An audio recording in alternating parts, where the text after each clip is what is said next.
What's poppin', everyone? Today I'll be talking about what upcoming anime I'll be watching for the spring 2017 season. I'm really excited for this one. They got a lot of good anime, so let's just jump right into it. So first up is My Hero Academia Season 2, and I absolutely loved Season 1. Without spoiling My Hero Academia, it's basically about a world where people are born with superpowers known as quirks. Anime follows a boy named Deku who was born without a quirk and his quest to find his quirk while attending a high school. This will be one of the animes that we'll be doing episode reviews for, so keep a watch for that. Next up, we have Seine, which is the second anime about how to raise a boring girlfriend. Tomoyo Aki is an avid collector of anime and light novels for years, and it's leading him to attempting to make his own game. However, he can't do this by himself, so he calls on his childhood friends, who reluctantly agrees to help. I'm just watching season 1 right now, and I'm enjoying it so far. I'm hopefully going to finish it before season 2 starts so I can keep on the date, but I won't be doing reviews for it. Moving on, we have Uromanga Sensei, and this is quite an interesting one. Personally, I'm a huge fan of the sibling romance anime, such as like Oriyama or My Little Sister series, and this anime describes itself as the new sibling romantic comedy.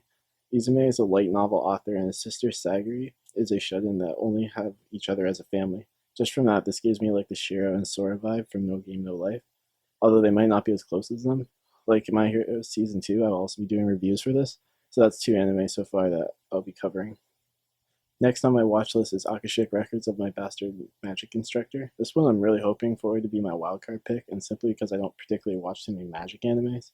Sistina attends a magical academy so that she can hopefully solve the mystery of the Sky Castle. When her favorite teacher retires, they are replaced by a bastard of a teacher. Now, I know this may sound incredibly interesting, but I'm just going to give it a try and see, and hopefully it does well. Love Tyrant, the very lovely Tyrant, is probably one you've either heard of or heard about being talked about. From my understanding of the synopsis of this anime, it's basically a Death Note DLC, kinda. The Kiss Note is a notebook that makes anyone who has their name written together instantly fall in love. The notebook belongs to an angel named Guri, whose job as Cupid is to create couples. However, she accidentally writes down the name of the main character. The main character is a regular high school student, and unless he kisses someone, Guri will die.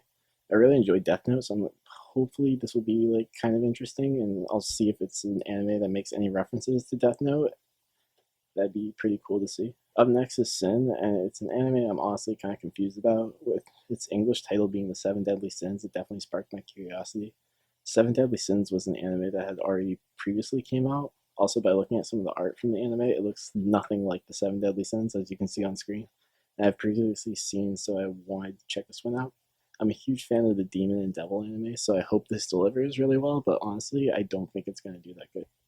Continuing on next, we have Clockwork Pilot. I'm not really a fan of sci-fi genre, but I've heard a lot of people talking about this one and decided I would try and broaden my horizons a bit.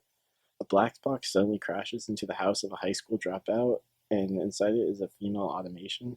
I hope this anime is interesting because along with like My Hero and Iron Manga, I'm gonna try and cover it and see if it's any good. Okay, so for the last anime on the list is the Yu-Gi-Oh! Brain series, and I'm more so watching this just for my nostalgic purposes. While browsing through the anime list for the spring 2017 season, I saw this and it kind of like sparked my nostalgia in me. Like I haven't seen a Yu-Gi-Oh! Series in a while, and I really wanted to get into it again. It's been a couple of years now, and I haven't really been keeping up with the Yu-Gi-Oh! Series, but I thought I'd just jump back into it with Brains to see how it was developed. So that's all for the series that I'll be watching. There's quite a bit of them, so hopefully I'll be able to keep up with them all. Some honorable mentions if you're looking for more anime to watch are Attack on Titan Season 2. I'm sure most people have seen Season 1, but if you haven't without spoiling it, it's about humanity hiding behind walls in fear of Titans. I haven't seen Season 1 myself, so that's probably the reason why I'm not going to watch Season 2. The other honorable mention is Berserk.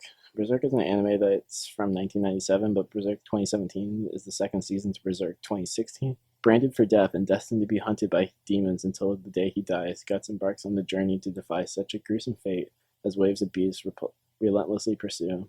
As a side note, I will be watching 2 movies that are coming out, which you can see on screen right now: Fairy Tail, Dragon Cry, and Blame. Fairy Tail was an anime that I used to watch. I've seen like the first 100 episodes of it, but I ended up dropping it just because it kept on going for so long, and I didn't really want to keep watching it. It's got an The first one I want to talk about, though, is Blame. Blame takes place in the future where technologies run civilization. However, an infection is spread where technology is no longer controllable and humanity is lost. The movie is set to release in April, and I will be doing a review after watching it. So that's my list of animes that I'll be watching throughout the series. I guess I should mention that as well, that I will be continuing to watch Little Witch Academia, which started in the winter 2017. Don't forget to like the video and leave a comment on the video and the anime that you're most excited for, and take it easy until then. I'll see you in the next video.